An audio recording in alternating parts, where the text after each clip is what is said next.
Ladies and gentlemen, please welcome the 45th and 47th President of the United States, Donald J. Trump.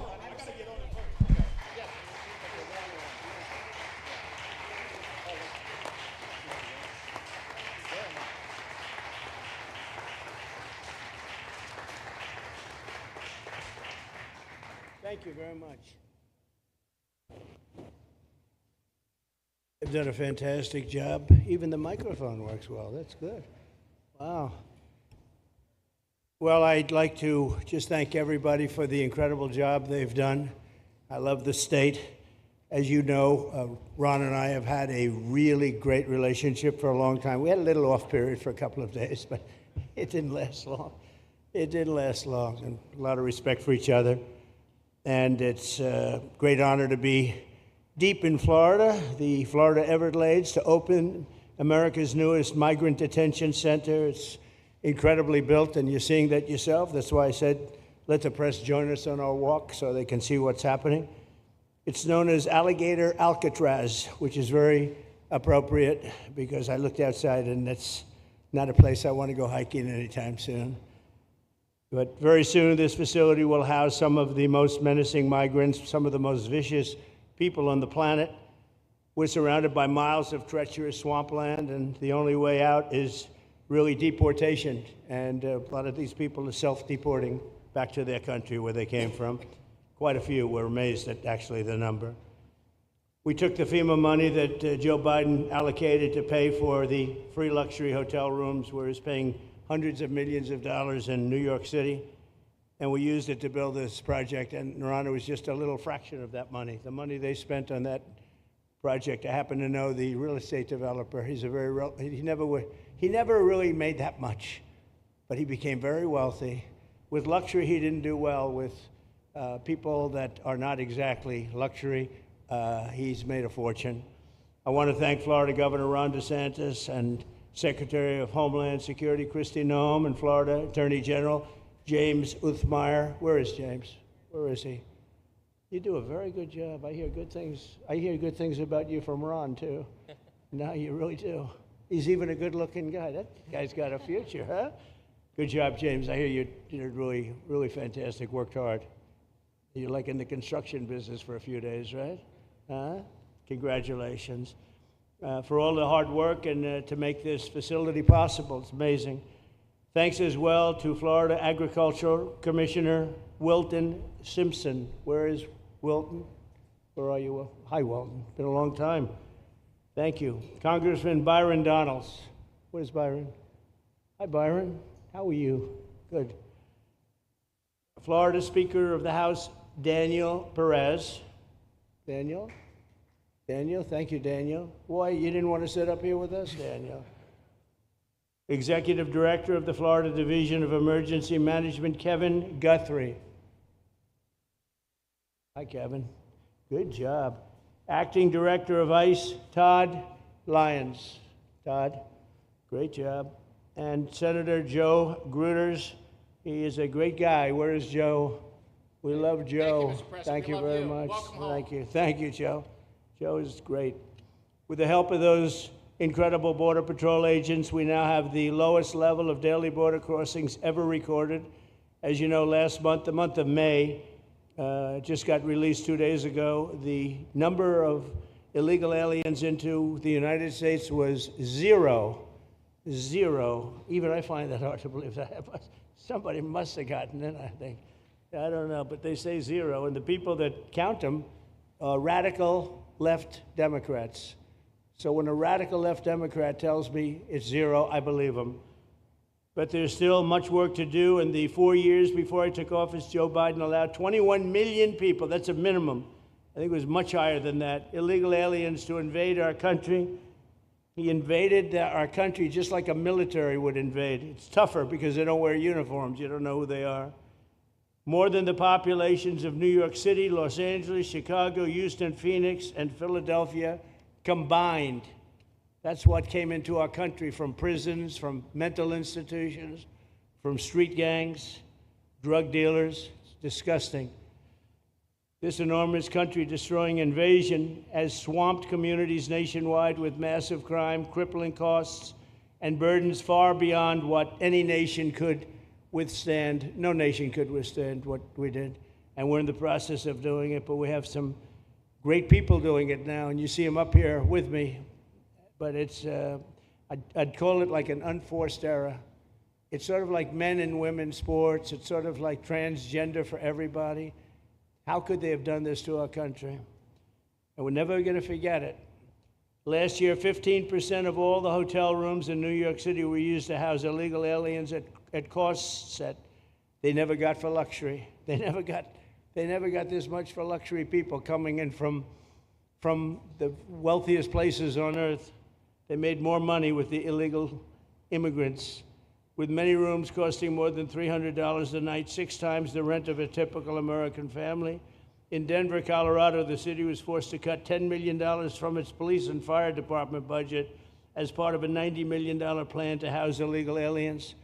And it's a population that's growing and growing and destroying Denver and growing. And again, it's destroying Denver. And it's destroying many other cities, too. Likewise, one of the city's largest hospital system is drowning in unpaid medical bills, unpaid in the billions, after their emergency rooms were flooded with tens of thousands of illegals, leading to the closure of critical services. And these are really critical services. They can't even keep them open for American patients. The American patients were treated worse than any illegal immigrant. In Los Angeles, 1 in every 4 students in the public school system is from a household headed by an illegal, and most of them don't speak English, so they're in a school system, and they don't have interpreters, they don't have anything, they don't speak English. What a mess, what a mess. Unforced error, all these people allowed to come in. The United States is now spending $78 billion a year on translation. Okay, think of that, $78 billion a year on translation, and smaller numbers on special education programs for non-English speakers in our public schools. So $78 billion, I think that's not a mistake. I would say $1 million maybe, hundreds of thousands of dollars, $78 billion, Joe, on translators and non-English speaking work. Federal government, the Justice Department, it's more than twice the cost of maintaining the United States Justice Department, what we're spending on translation and other things to help. In total, the average illegal alien costs American taxpayers an estimated $70,000. That's each, $70,000. I think that number is even low. If you care about balancing the budget, the single most impactful step we can take is to fully reverse the Biden migration invasion. One of the worst invasions we've ever had. We've never had an invasion like this. We've had invasions, but we've taken care of them. We've never had an invasion like this, and it's with us. And we have some very bad people out there looking to do big harm. That's why the One Big Beautiful Bill includes funding for 3,000 new Border Patrol officers and 10,000 new ICE agents. And I've gotten to know the Border Patrol and ICE very well. Unlike Kamala, she was the border czar, but she never saw the border. She never made one phone call. She was some border czar. She would have been some president.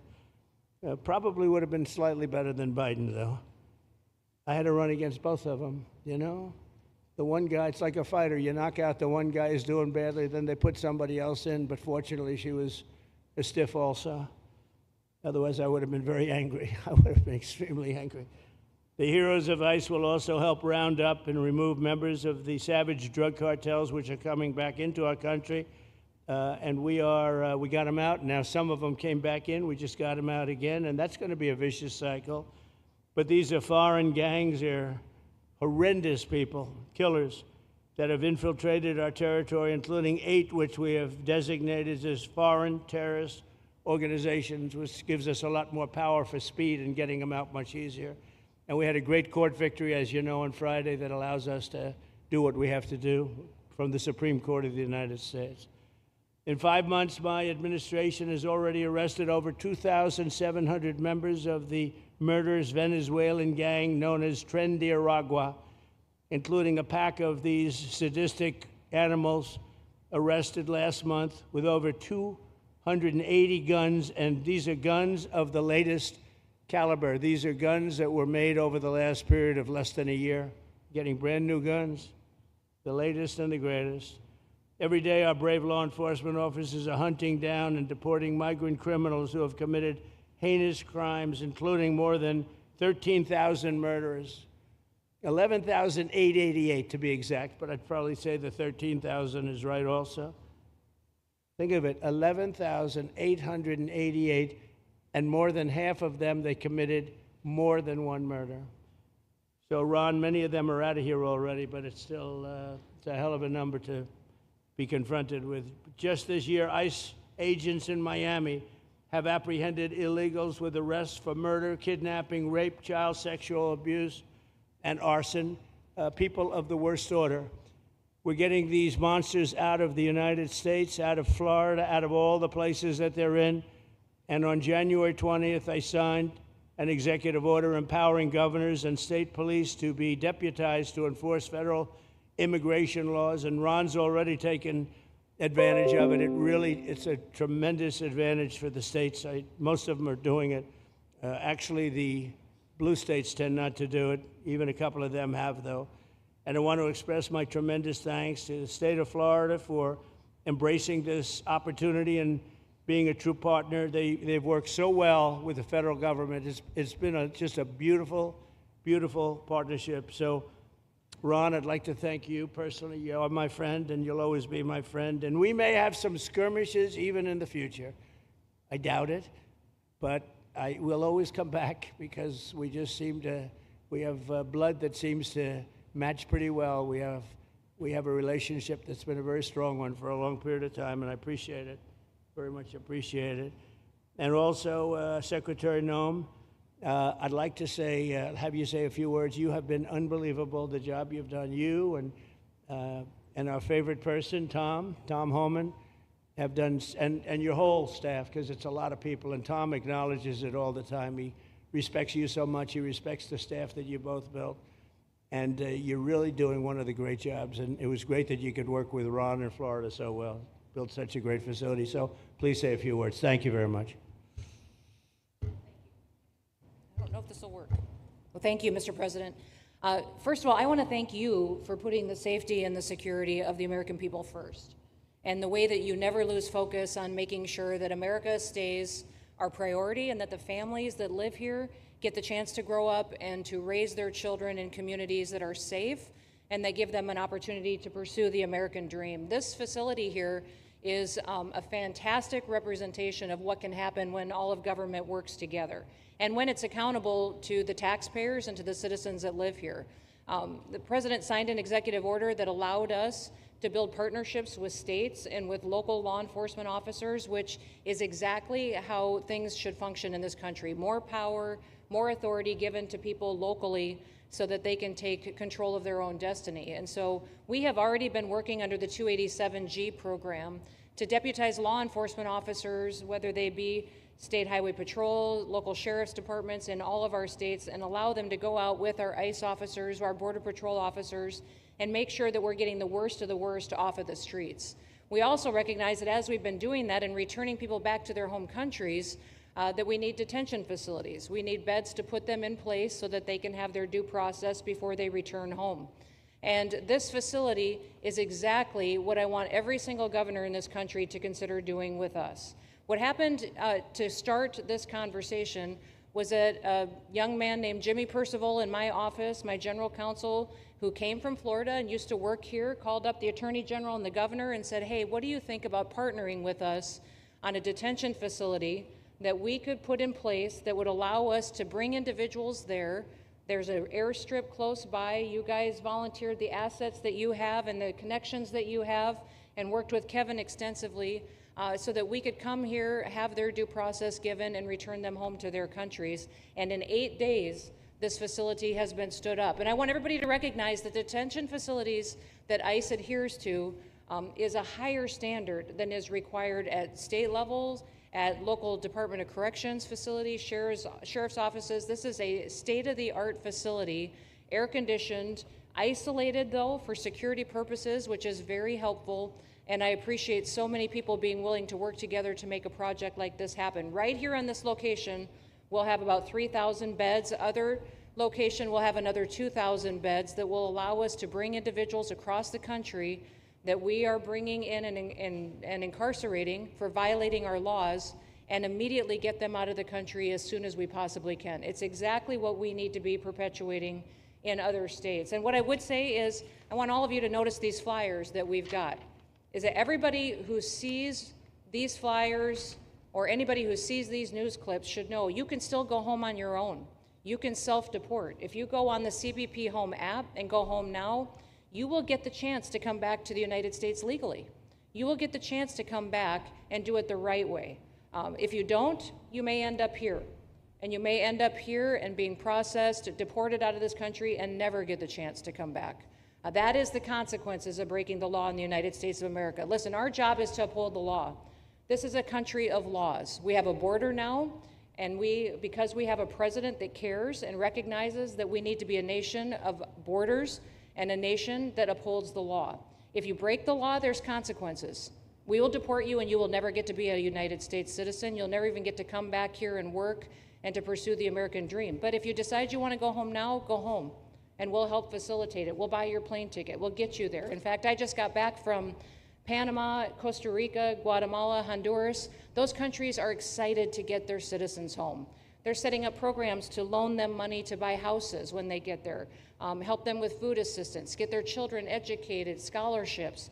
They want their citizens that are living here in the United States illegally to come home and to be a part of their economy and help their countries grow. So this is a win-win for everyone, and I just want to end, Mr. President, by thanking our law enforcement officers, by thanking our ICE officers and our Border Patrol officers for what they do every day. They are out on the streets, and violence against them has increased over 500% since Trump has gone back into the White House, because he's upholding the law and because a bunch of liberals, socialists, and Marxists are out there lying about what President Trump is doing. President Trump is upholding freedom by what he is doing. The freedom to live safely in this country and to do things legally and to have justice. And because those liberals, and I'm calling out you, CNN, I'm calling you out because you lie every single day about what these operations are. We are going after murderers and rapists and traffickers and drug dealers and getting them off the streets and getting them out of this country because Joe Biden let the worst of the worst come in here. The other day I was talking to some marshals that have been partnering with ICE. They said that they had detained a cannibal and put him on a plane to take him home, and while they had him in his seat, he started to eat himself, and they had to get him off and get him medical attention. These are the kind of deranged individuals that are on our streets in America that we're trying to target and get out of our country because they are so deranged they don't belong here. And they shouldn't be walking the streets with our children. And they shouldn't be living in the communities with our families who just want to grow up, go to job, raise their children to grow up and get a job and to live the American dream. So thank you to all of our law enforcement officers, those in our military that have been helping, our National Guard. Thank you to Governor DeSantis for stepping up and being an example to other governors. I hope my phone rings off the hook from governors calling and saying, how can we do what Florida just did? How can we do exactly what they did? Because we need this big, beautiful bill.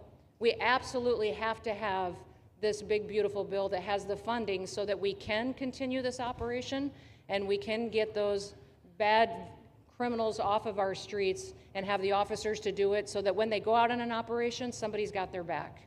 Somebody's got their back, they can do it safely, and they can go home to their families at night too. So this bill needs to pass through Congress so we have the resources at the Department of Homeland Security to make sure that our homeland truly is secure. And Mr. President, thank you for Stephen Miller.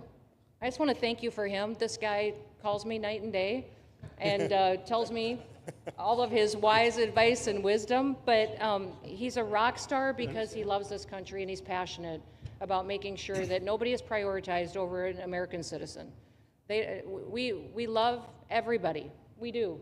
We love everybody. Not everybody. But, well, a lot of people. But we shouldn't be putting people illegally above citizens.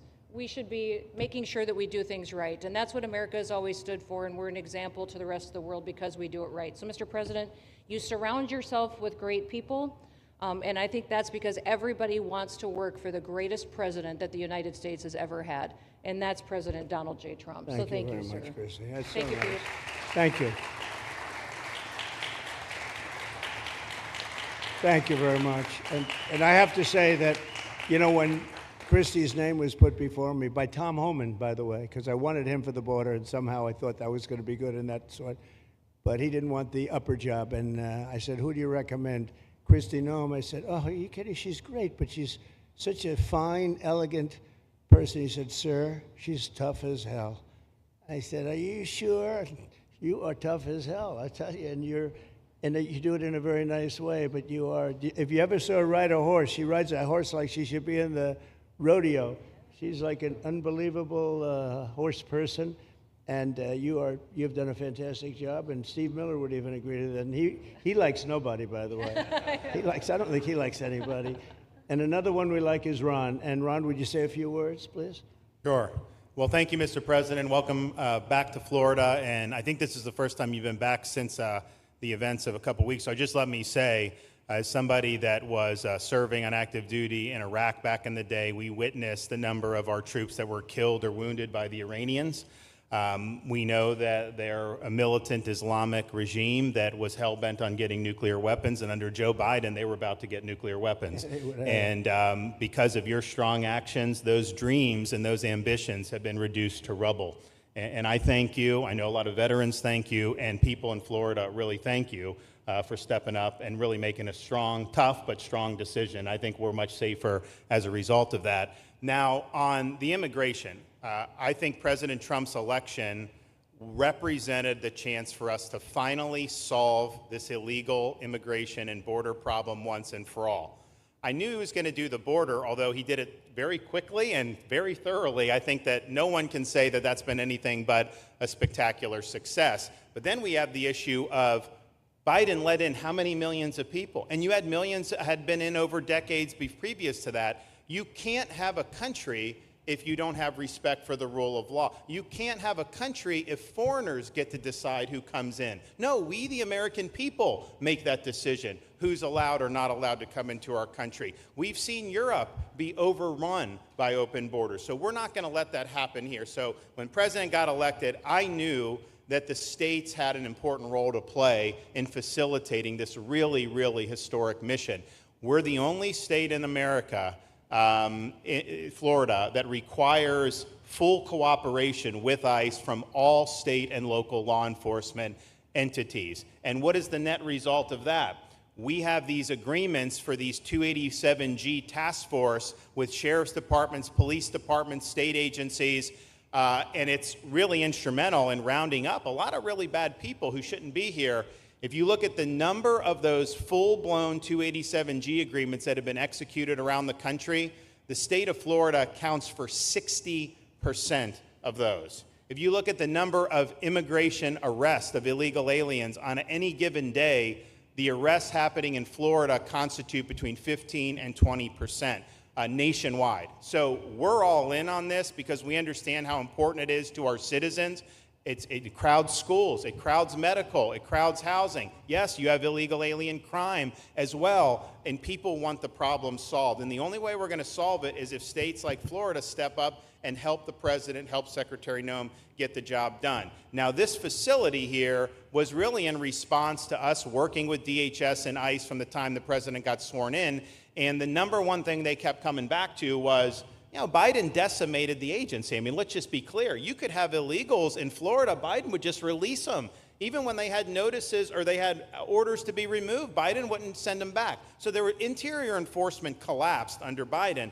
So they're building it back up, but they're like, we need detention space in order to be able to bring about more deportations. And so what we have here can hold 3,000 now. We have 2,000 facility up at Camp Blanding that we're going to be open, which is our National Guard site. But think about what you have here. They come here, say they already or been ordered to be deported. You drive them 2,000 feet to the runway, and then they're gone. It's a one-stop shop. And this airport that's been here for a long time is the perfectly secure location. It's going to make a big difference. And let me just thank everyone who was involved.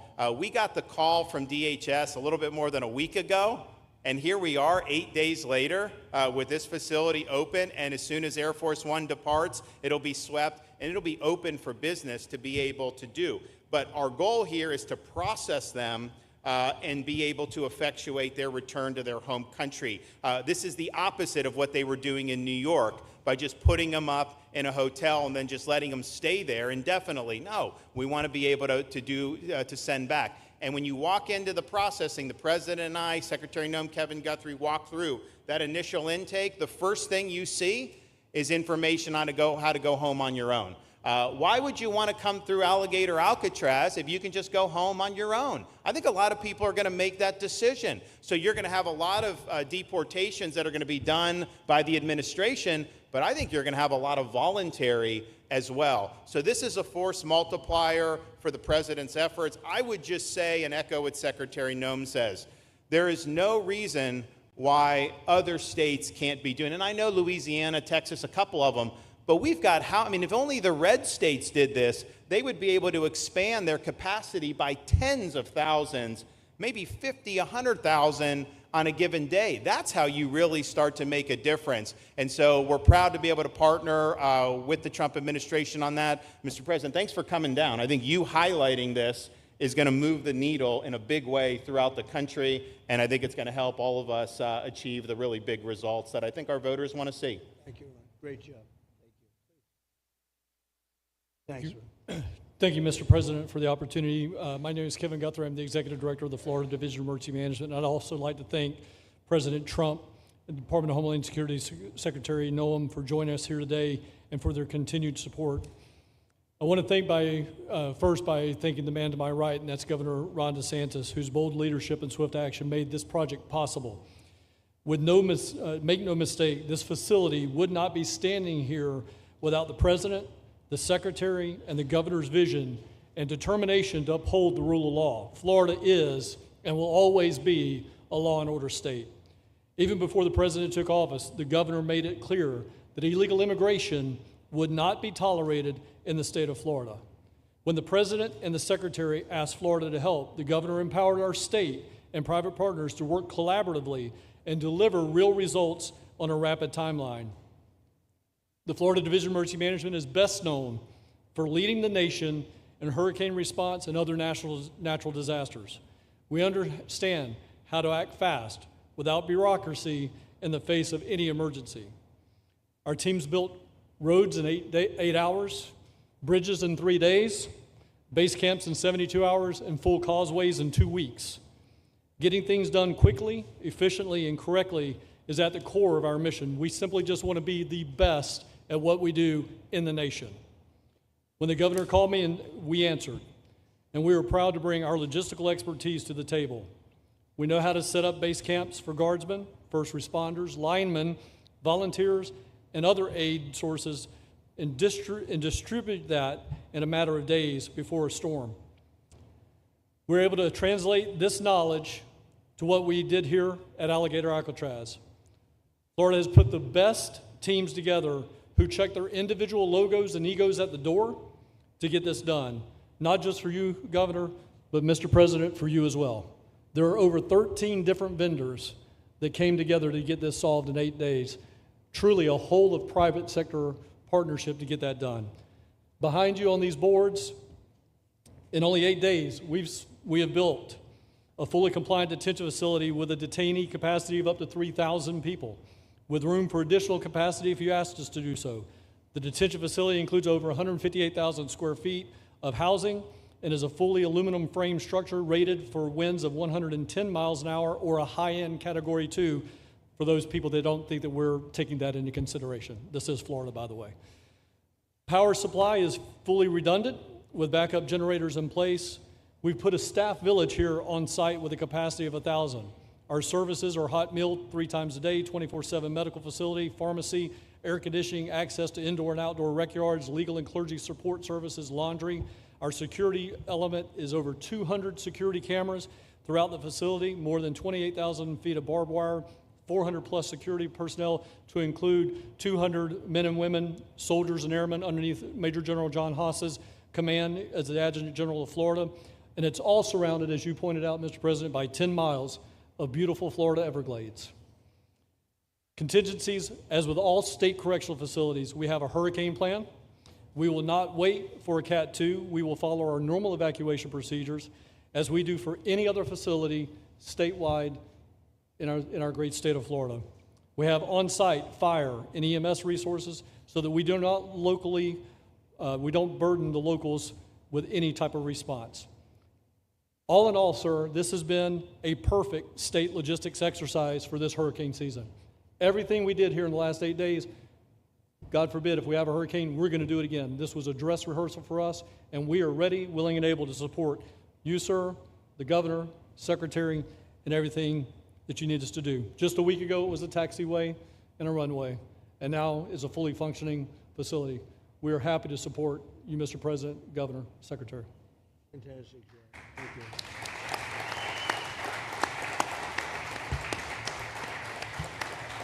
Byron, please.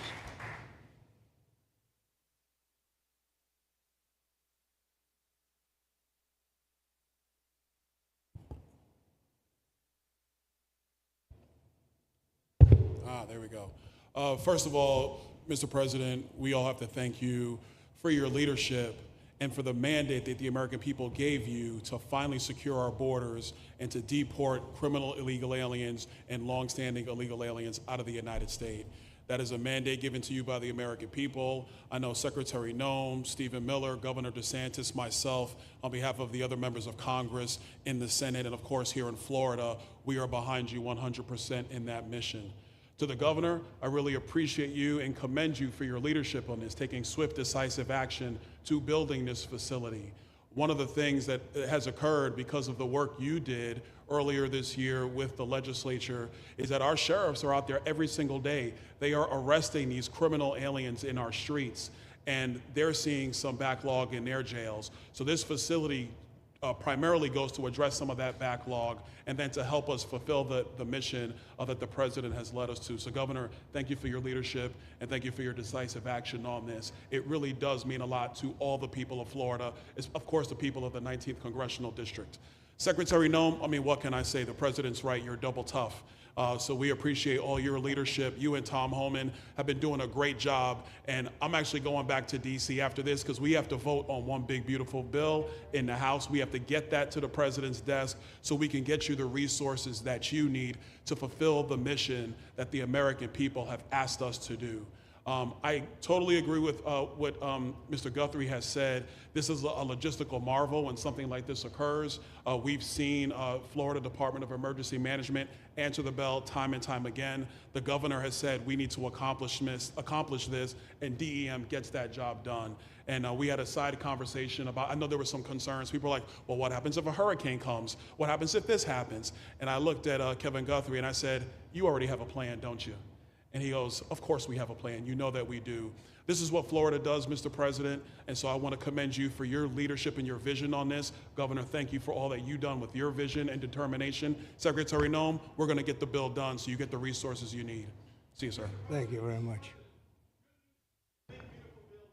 Oh, thank you. Wow. Thank you. You know, I'm waiting, listening to these wonderful words, and they are music to my ears, but I was also wondering how we're doing, because I know this is prime time. It shows that I care about you, because I'm here, and I probably should be there, but we do care. Thank you very much. James, please. We're all happy now, James. Yeah. Well, I can speak on behalf of all of our sheriffs, state law enforcement, our police chiefs. We are going to continue to make arrests, our pedals to the metal, as many as we can. We want to fill this place up. The governor and Kevin have shown they can build bridges in 3 days, so why not some detention facilities? Hopefully there's more to come. And you really kind of were the inspiration for this. We like the idea of reopening the original Alcatraz. I don't know if that can happen or not, but we thought, hey, we've got our own natural Alcatraz in the middle of the Everglades. Right. Great runway, great perimeter, so let's make it happen. In Florida, we walk the walk, and we will deliver for all of you. Thank you. Well, I heard you were responsible for the locational pick, and you cannot have picked a better location. I said, whoever the hell made this choice, I know you take it a little heat from some environmental groups, but I take it all the time, and that's an honor. But I heard you were very responsible for that choice, and that was a big choice. Thank you very much. Great job, James. Thank you. Do you want to finish over here, and then we'll go over here, and we'll go back and celebrate the big, beautiful bill that you just got passed. You sure that's right, Brian? Yeah, all right. Wow, good. He's doing a good job. Right. Wow. Mr. President, first of all, I just want to say how grateful we are that you're back here in your home state of Florida. You've been doing an amazing job, not only at our border, but around the world, keeping this country safe and Americans. We are grateful for your leadership. God had a plan for us, and it was Donald Trump. So thank you for that. As a member of the Immigration Board and as the Commissioner of Agriculture of this state, I've been happy to help lead with the governor and the rest of the cabinet on this issue. We're very proud, Secretary Noem's here today and others, to represent not only the United States in our efforts to make this commitment to keep our citizens safe, but we're going to continue in Florida to remove the barriers to have your vision come true of a safe United States. We're going to get these illegal criminals out of this state, and we really appreciate you and your leadership in this effort. So thank you for being here Thank you today. very much. You're doing a great job, too. Thank you. Thank you, Mr. President. Joe Gruters, State Senator. I'm a member of your Homeland Security Advisory Council, your Vice Chairman. Thank you for that appointment. And thank you for coming back to Florida and everything that you do. Every single day you are delivering on the promises that you promised to us at all of the events you've done throughout the years, but specifically this last campaign. You deserve all the credit for everything, and you are surrounding yourself with incredible people like Secretary Noem, Stephen Miller, and just like your big, beautiful bill here in Florida, there was a lot of commotion about our immigration bill. And we had 3 B's in that: beds, badges, and bad guys. And this goes right along with our beds and the resources. And I give the governor, Ron DeSantis, a lot of credit for stepping up and making sure that we all work together, because at the end of the day, even if sometimes there are skirmishes, as a result of the back and forth, we ended up with a better bill, and we all win. And what we're doing here in Florida hopefully will happen all across the country. Your leadership is amazing. Keep up the great work, and just know that Florida loves President Donald J. Trump. Thank you very much, Joe. Appreciate it for a long time. Appreciate it. By the way, Okeechobee is something that we did together also, and that was a lot of money spent. I hope it was well spent. I know we did a Rolls-Royce job, but it's a lot of money that we spent out there together. And how is it going? You can delegate that to us, because we move faster than the Army Corps. Good. So we will finish that reservoir. Good. If you delegate it to us, I'll get it done and much quicker. Oh, I would do that. Yeah. I'll tell you, let me ask myself permission. Permission granted. Go ahead, get the thing, get it complete. You want to do All right, that? we're gonna go talk Go to ahead, the Army do it. Corps Good. then after this. Good. You can move faster, actually. Please. I think sir, just first on behalf of the men and women of ICE, we just want to thank you for allowing us to do our job again. You know, your vision and under Secretary Noem's leadership, this is what the American people want. And I hope that you see great results of what we're doing out there every day, getting the worst of the worst out of our communities. Because of you and Secretary Noem, I have the privilege to lead one of the most premier and the finest law enforcement agencies that we do have in the United States. And the men and women of HSI and ERO Miami do incredible work like you highlighted. And with the governor in the state of Florida, the partnership in Florida has been amazing. The 287G program is only going to help us to identify all those known gotaways and get the worst of the worst out of the neighborhoods. And through our Homeland Security Task Force, we are going to make America safe again. So thank you very much to both you and the Secretary. Thank you, Todd. Great job. Really great job you're doing. Thank you. Please. Good morning, Mr. President. Hi. Thank you so much for coming. Again, as Garrett Ripp, I'm the Field Office Director for ICERO here for the Miami Field Office. Incredible collaborative work we've been doing together, working with the state, working with our local partners. And again, just the 287G is going to open up that aperture and allow us to get those bad hombres off the street and get them into this facility. And we're looking forward to it. And again, just appreciate all your support. Thank you. Always thank you. You've always been so great. Thank you very much. Please. Good afternoon, Mr. President. On behalf of Air Marine Operations, my name is Andres Blanco. I'm the Executive Director for Southeast Region. AMO continues to execute and support your executive orders. Air Marine Operations brings a unique capability both in the air and the maritime domains.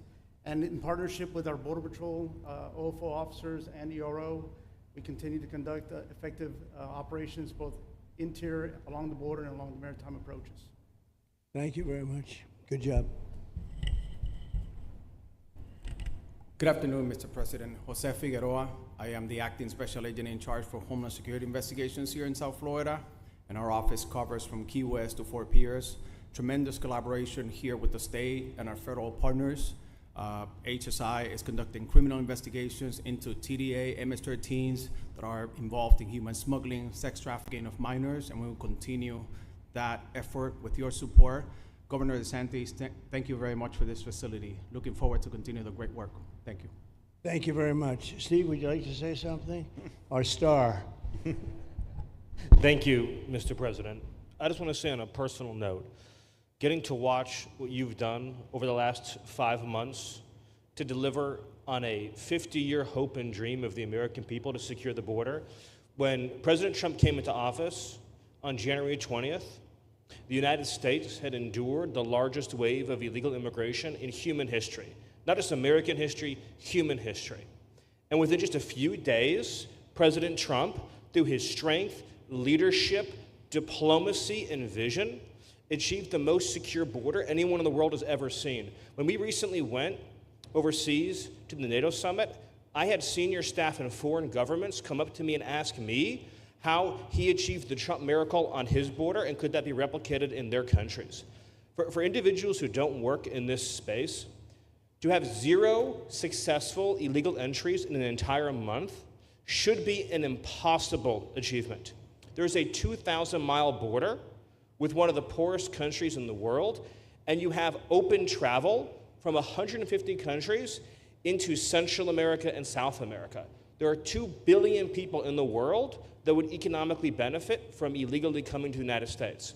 And through the deployment of the military, through the deployment of novel legal and diplomatic tools, through the building of physical infrastructure, through the empowering of ICE and Border Patrol and the entire federal law enforcement apparatus, President Trump achieved absolute border security. And now, once this legislation is passed, he will be able to make that with those resources permanent. Watching what you've done, sir, has been one of the honors of a lifetime. I'm proud to be able to play any role in it. And what President Trump is going to achieve next with the resources in this bill will make America safer, stronger, freer, more sovereign, and more prosperous than it has ever been before. Thank you, sir. Thank you, Steve. Oh. Thank you. And the bill is going to be great for Ron. It's going to be great for Florida, too. A lot of set-asides for Florida, some of the things that you wanted to do. And so it's great news to hear that it was approved. Do you want to take a few questions, Ron? We'll take a few questions from these. Yeah, please, go ahead. Yeah. Thank you, Mr. President. Given the likelihood of the One Big Beautiful Bill passing, and we look forward to the success of this facility here, how many more facilities like this do you feel that the country needs in order to enact your agenda of mass deportations? Well, I think we'd like to see them in many states, really, many states. This one, I know Ron's doing a second one, at least a second one, and probably a couple of more. And you know, at some point they might morph into a system where you're going to keep it for a long time. You know, it's not that far away from jails that take years to build and money is spent and wasted. And you know, like the railway that they have in California that costs like 40 times more than it was supposed to cost. The same things happens with prisons. You look at this in a short period of time. Ron, James, and some of the people that really worked on it along with our people, they did this in less than a week. And you look at it, it's incredible. The incredible thing is picking the site, because the site was one of the most natural sites. It might be as good as the real Alcatraz site. You know, it could be. Well, that's a spooky one too, isn't it? That's a tough site. But so I think it could last as long as they want to have it. I mean, you may morph this into, you know, your prison system, frankly, which I know you always need, unfortunately. I'd like to say, you know, a little controversial, but I couldn't care less. We have a lot of bad criminals that came into this country, and they came in stupidly. It was an unforced error. It was an incompetent president that allowed it to happen. It was an auto pen maybe that allowed it to happen, and it did happen. But we also have a lot of bad people that have been here for a long time, people that whack people over the head with a baseball bat from behind when they're not looking and kill them, people that knife you when you're walking down the street. They're not new to our country. They're old to our country. Many of them were born in our country. I think we ought to get them the hell out of here too. You want to know the truth. So maybe that'll be the next job that we'll work on together. But I think getting them out, we forget about them. We had some bad accidents in New York, and they're not accidents. They were done very much on purpose. People being pushed into a subway just before it arrives, going 40 miles an hour, and they're 10 feet away from where the thing is, to get pushed right into the face of the subway train, get whacked and killed. And these are sick people. I'd like to get them out of here too. Yeah, please, go ahead. White shirt, glasses. Julio Rosas, Blaze Media, sir. A couple months ago, I ran into former DHS Secretary Mayorkas, and I asked him a couple questions about his disastrous handling of the border. He didn't like my questions. But the number one question that I heard from people in responding to my video was, why hasn't he been arrested yet? Obviously, you guys are cleaning up the mess that was made deliberately for the past 4 years, and so people want accountability. It's great to see that the border is secured, and it's great to see the state level cooperation. But I guess I would ask you, why hasn't he been held accountable, or anybody really? Well, pardons were given out by to many people, and they shouldn't have been given out. Like the Unselect Committee of Political Thugs was given a pardon because they destroyed all of the information from 2 years of hearings, and they should be arrested, but they were given pardons. Was he given a pardon, Mayorkas? Was he not? I don't believe so. Well, sir. I'd take a look at that one, because what he did is it's beyond incompetence. Something had to be done. Now, with that being said, he took orders from other people, and he was really doing the orders. And you could say he was very loyal to them, because it must have been very hard for him to stand up and sit up and talk about what he allowed to happen to this country and be serious about it. So he was given orders. If he wasn't given a pardon, I could see looking at that. In fact, why don't you take a look at it, Kristen? He was impeached, but yeah, it was just a fake impeachment. It was a fake impeachment. Why don't you take a look at it? I think he was so bad. They were all so bad. Look, it was the worst president in the history of our country. We've had some bad ones, but he was the worst president. But somebody told Mayorkas to do that, and he followed orders, but that doesn't necessarily hold him harmless. So take a look at it. It's a very good question, actually. Thank you. Yeah, please. Go ahead. Mr. President, you and the Secretary have both said that many people have self-deported since you came back into office. Yeah. How many is many, and has the rate gone up? How do you see the tempo of that moving forward going on?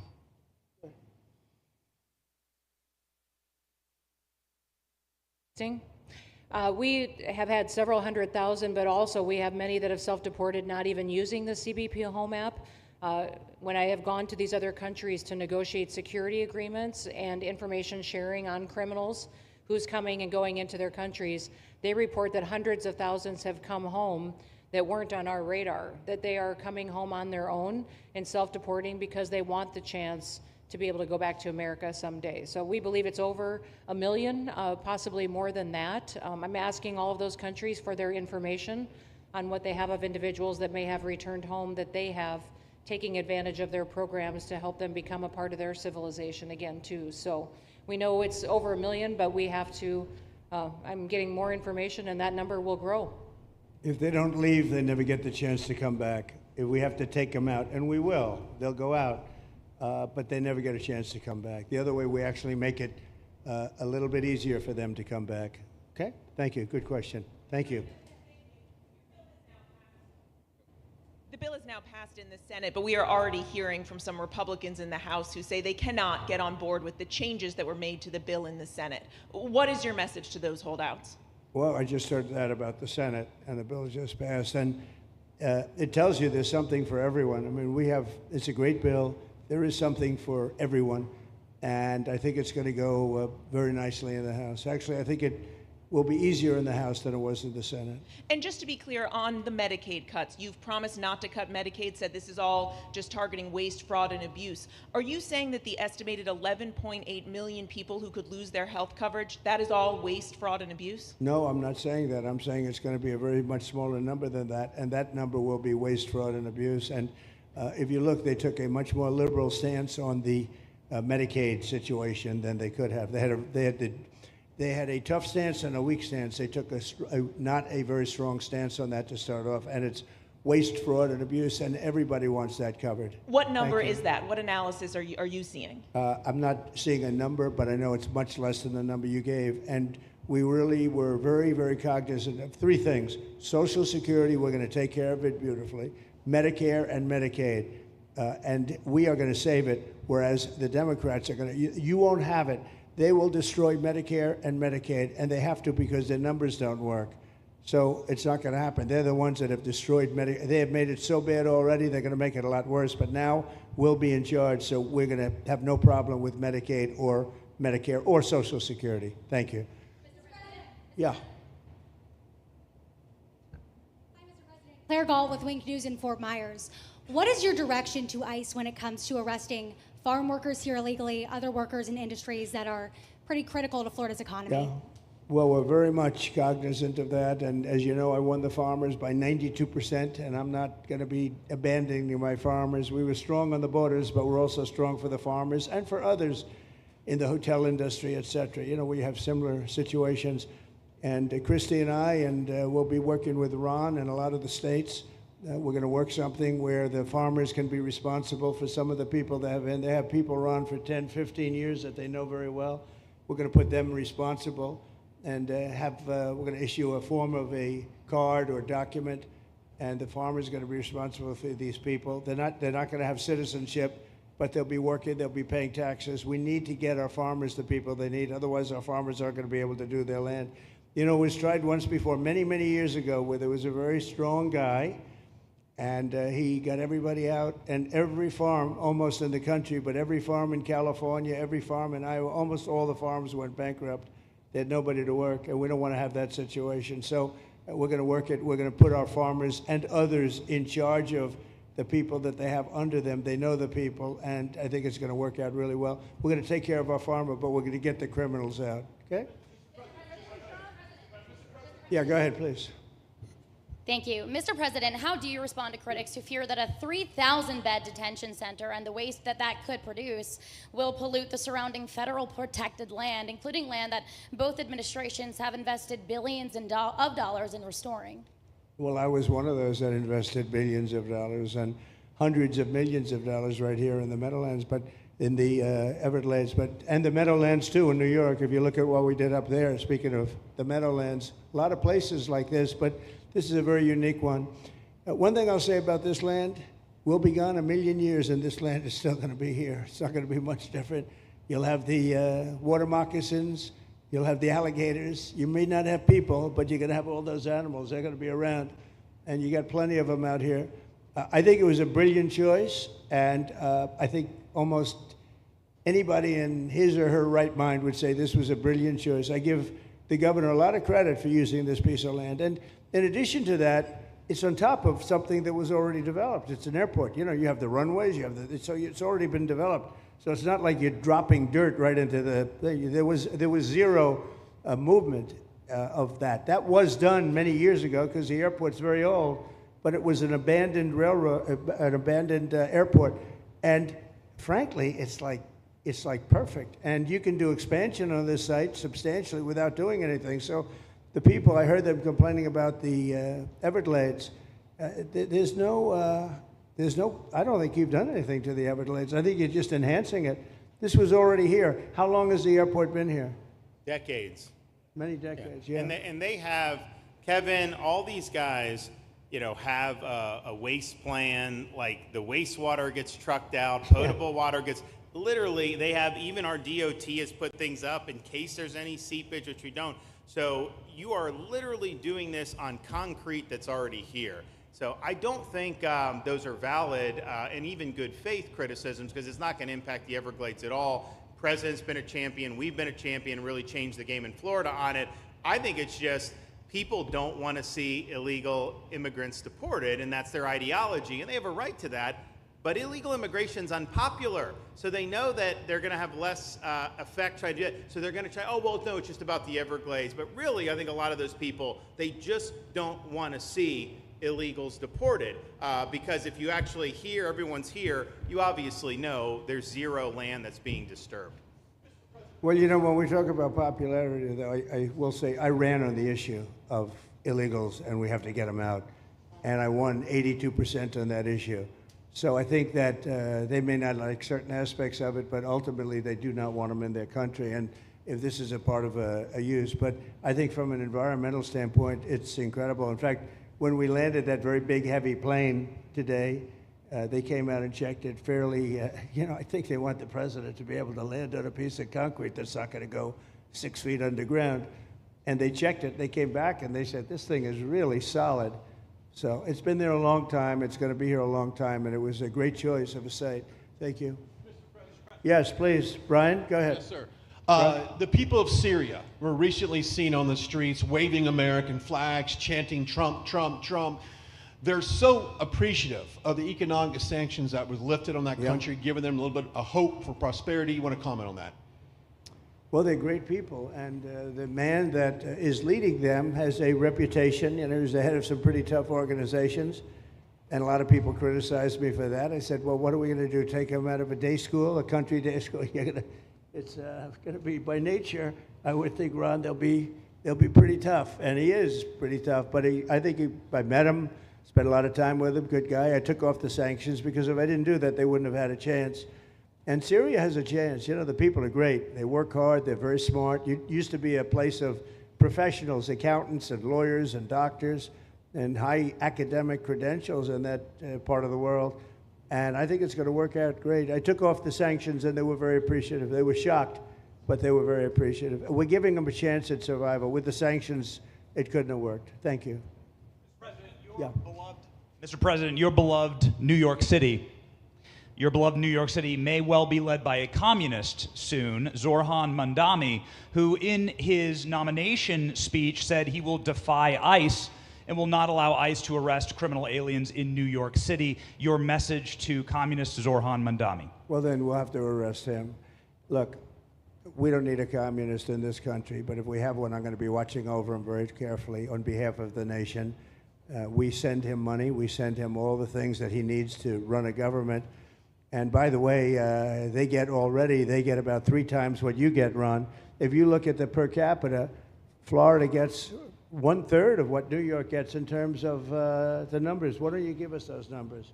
Yeah, well, because that's what we should send him. Yeah, well, like sometimes people say Florida gets more because they count Social Security recipients, but that's not money to the state. Those are seniors that live here. If they moved to North Carolina, you could count it there. So it has no interaction with the state government. They get more on the city and state governments than we get. Right, substantially. We're going to be watching that very carefully, and a lot of people are saying he's here illegally. We're going to look at everything, and ideally. He's going to turn out to be much less than a communist. But right now, he's a communist. That's not a socialist. I've always said, we will not have socialism in this country. In the speeches, I said, well, what? They skipped socialism. And you got a lot of them like that. And you see AOC, she's out there with her, bad IQ. She's out there ranting and raving about how wonderful he is. And look, so far he's winning. He still has a race to win, but so far he's winning, and he has an advantage as a Democrat in New York City. I was there a long time ago, and it was a long time since a Republican won the city, but you would think that a Republican would be able to win. Or you have a good independent running, Mayor Adams, who's a very good person.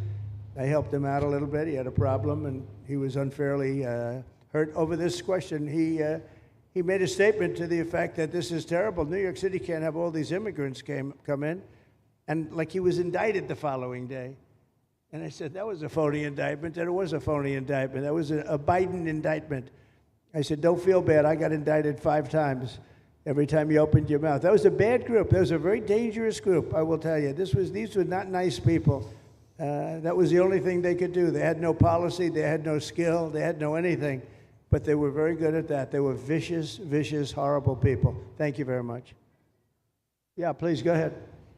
Anna Giratelli with the Washington Examiner. Governor DeSantis has proposed using National Guard, deputizing them as immigration judges to get through this massive backlog of people in the immigration court. Would you be open to that? Yes, he has my approval. Okay. That wasn't too hard to get, was it, Ron? He didn't even have to ask me, James. You didn't even need James to ask me. He has my approval, okay? Good. I also like what he's doing in Okeechobee. He has my approval for that, too. I don't know how we work that out, but we'll work it out. We'll follow up. Go ahead. Please. President Trump, Jake Stofan with Action News Jax from up in Jacksonville. There's some talk about a facility similar to this up in Camp Blanding. Has that been approved by DHS? If not, what's the timeline? When could we see ground break on that? Well, I'll ask Ron or James to talk about it. Do you want to mention it, James? The overarching plan, I think the secretary has said she supports the whole plan, so you guys are going to keep going. Yeah. So, Mr. President, just specifically, the response for proposals is out for that today. It closes, I can't even remember what day of the week it is, but it closes on Wednesday at 5 o'clock. Then we will do notice to proceed. So I would say right after our wonderful Independence Day, we will be starting construction there at that facility. You're going to have another big runway there, too. That's great. Wow. Well, I love these runways. It's very convenient, I must say. Having a runway is a nice thing. Today, you don't get runways approved. I will tell you, it's tough to get a runway. Although in the age of Trump, you get them approved fast. You know, we're approving massive electrical bins, what they call them bins, but big electrical facilities for all of the factories and the AI that's coming in. They're going to build their own electric. They're going to be really, they're going to be made into electrical providers. They're going to have a lot left over. They'll put it into the grid. I think, well, they're going to end up doing so much. They'll put it into the grid. Won't even cost anything from their standpoint. But so we have a lot of that happening. We get approvals fast. So, but I was just saying, runways are hard to get, but we'll get them now. But in the past, I would say over the past 30, 40 years, when you can get a runway, that was considered gold. Okay, please, go ahead. Go ahead. Sure.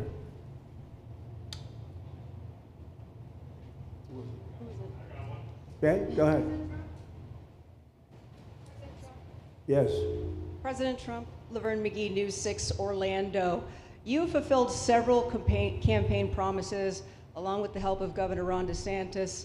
What is the next campaign promise that you plan to fulfill to the American people? So we have turned this country around in less than 6 months. And when I was away, and I was telling Ron, I was telling some others, I've said it a little publicly, I guess, but I met a lot of very important people. The King of Saudi Arabia, I was there 2 weeks ago, and Qatar, the leader of Qatar, who's great, and the leader of UAE, who's great. These are very substantial people, very smart people, and good people. And all three of them said essentially the same thing, along with many other people, because I just left NATO. NATO's we took it up to 5%. Nobody can believe that one run. That would be hard, but nobody believes that. What happened in NATO, over $1 trillion a year from like nothing. It was an honor. But every leader said that a year ago, this country was dead. They had no confidence in the United. They really felt it was a dead country, and it was some bad things were going to happen. But they used the term, it was a dead country, and now they said you have the hottest country anywhere in the world. We're the hottest country in the world right now. And we turned it around fast. I thought it would take longer than this. We turned it around fast. Some of it was psychology, and we had to know how good we were. But others was getting rid of rules, regulations, and all of the things that I got rid of already. I signed more executive orders than anybody in history, times like 3 or 4. And I got rid of just one. I got rid of the other night. You buy a house, they have a faucet in the house, Joe, and the faucet, the water doesn't come out. They have a restrictor. You can't, in areas where you have so much water, they don't know what to do with it. You have a shower head, the shower doesn't, you think it's not working. It is working. The water's dripping out. And that's no good for me. I like this hair nice and, I like that hair nice and wet.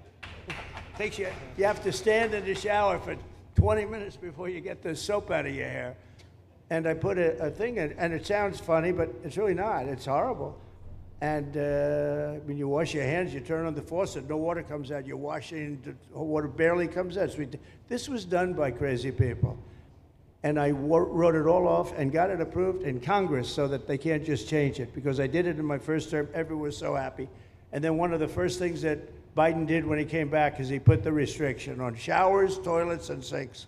Put this restriction, and washing machines. Washing machine, they give you like a quarter of this bottle to do your clothing. And people needed 10 of these bottles.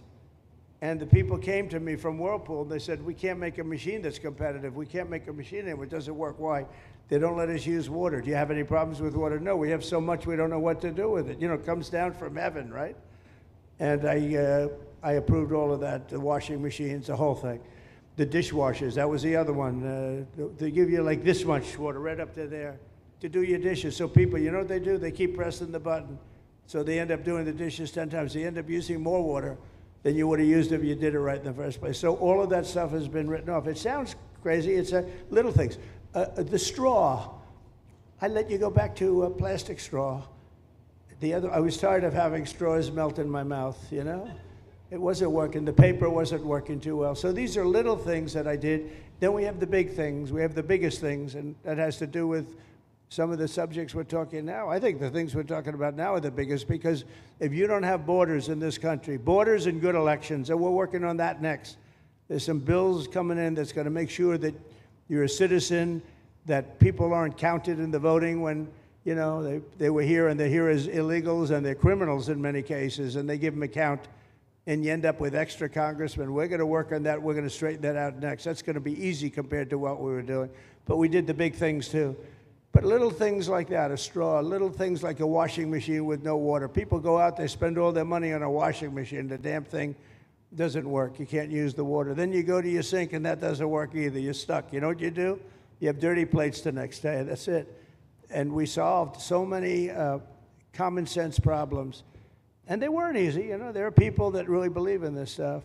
But, you know, most states have so much water they don't know what to do with it. And look at North Carolina. I mean, they had a lot of water, and they have to get restrictors on their, you know, on their kitchen faucets. So we're very proud of the things we did, and we're going to do a lot more of them. Yeah, please, go ahead. You guys in good shape. Hey, it's Eric Bowling. How you doing, sir? Something we've talked about for, I'd say, better part of 20 years. I think it's something near and dear to your heart, energy, our energy security. Yeah. Under Joe Biden, average price of oil for the 4 years was about $79 a barrel. He drained the SPR halfway down, promised to replenish it, never did. Right. Under you, first term, $53 average price for 4 years. Biden was $78 for 8 years. It was never refilled. The question is now it's $64 or so. Yeah. What coming down rapidly. Coming down, and what a great opportunity to fix another one of Joe Biden's problems, one of the things he broke in America, giving us the energy security of an emergency SPR, Sure. fill it to, maybe even go beyond and fill it to 1 billion barrels this time at a much cheaper price. Thoughts on the energy sector? So it holds 77 million barrels, and we had it up to the top, if you remember. And I was proud of that, and I made a deal to buy it at the lowest price of oil. It was a good deal, good instinct. And we filled it up, and when he came in, he started using it to keep oil prices down because he blew our energy policy out. Energy and his bad spending is what caused inflation. So now we have no inflation. Gasoline just hit $1.99 today in 5 states. $1.99, isn't that a nice sound? It was up to $4, and going up to $5, $6, and $7. In California, it was $7.70. But we just hit in five states, $1.99, $1.98. And it's coming down to that level, so that'll be a big thing. And one of the reasons the prices and costs are going down when you go to the supermarket, because I said I was going to get costs down. We're getting the cost down. Food is coming down. When I came out, my first week, if you remember, I had a lunatic reporter screaming at me saying, eggs are going through the roof. What are you going to do about eggs? I said, I just got here. I didn't know anything about eggs. I had to call you. I said, look, I just got here. Tell me the problem. Well, they doubled in price, and they're going to be 5 or 6 times higher. They were right, actually. I said, let me work on it. And now we have eggs down to the same numbers it was when I first came in. You know, we lowered the cost of groceries. A simple word like that, groceries, it was like almost a strange word. I hadn't heard the word in so long, but what could be more beautiful than the word grocery? And we have the prices way down. We have the energy way down. Energy brought the groceries down, if you want to know the truth. And, you know, so we think we're going to get it lower, and we're going to fill up the it's called the Strategic National Reserves. I had it topped out, and this guy would use them every time before the election. He'd use them whenever they had an election. It was artificial. But believe it or not, as big as that are hundreds of millions of barrels of oil, all filled up at low prices. but it was really meant for wars, and it wasn't meant for keeping your prices down during a holiday so that somebody could get elected. But they used it, and they didn't bring it. The only mistake you made, they didn't bring it a little down. They brought it right down to the bottom. The thing is practically empty. They never filled it up. They never spent 10 cents in filling it up. And we'll do that. When the market is right, we'll fill it up. I want to fill it up when the market's right. Thank you. How about one more question? Okay, please, in the back. Dana Marie McNichol, Fox News Channel. Mr. President, is there an expected time frame that detainees will spend here, days, weeks, months? And does that have anything to do with the immigration judges you just spoke about being trained and staffed here? When you say, what was the first part of your question? Who? Is there a specific time frame you expect the detainees to spend here, days, weeks, months? In Florida? Yes, here at Alligator Alcatraz. I'm going to spend a lot. Look, this is my home state. I love it. I love your government. I love all the people around. These are all friends of mine. They know them very well. I mean, I'm not surprised that they do so well. They're great people. Ron has been a friend of mine for a long time. I feel very comfortable in the state. I'll spend a lot of time here. I want to, for 4 years, I've got to be in Washington, and I'm okay with it because I love the White House. I even fix up the little Oval Office. I make it, it's like a diamond. It's beautiful. It's so beautiful. It wasn't maintained properly, I will tell you that. But even when it wasn't, it was still the Oval Office, so it meant a lot. But I'll spend as much time as I can here. You know, my vacation is generally here because it's convenient. I live in Palm Beach. It's my home. And I have a very nice little place, nice little cottage to stay at, right?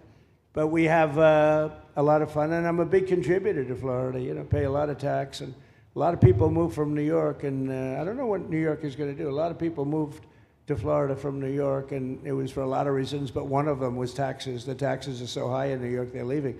I don't know what New York's going to do about that, because some of the biggest, wealthiest people and some of the people that pay the most taxes of any people anywhere in the world, for that matter, they're moving to Florida and other places.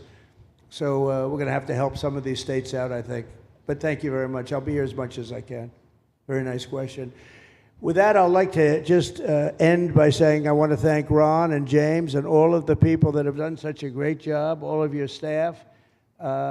Really fantastic work. And it really started with site selection. You can do a great job, but if you have the wrong site in real estate, you have the wrong site, you're dead. And this was a great site selection, despite what you may read in the environmental press. Good job. And this was an honor for Christy and myself and Steve and all of our people to be here. And I also appreciate the media. They've treated us very fairly. Over the last few weeks, I've been treated very nicely. And it's so unusual. I'm not used to it, but we've gotten great accolades. Brian, I want to thank you for calling out, because I was waiting here, because I knew the vote was taking place and I'm answering questions, right? So I want to thank you very much and say hello to our friend. And I will see a lot of you. Thank you very much. We're going to make America great again. Thank you very much. Thank you. Thank you.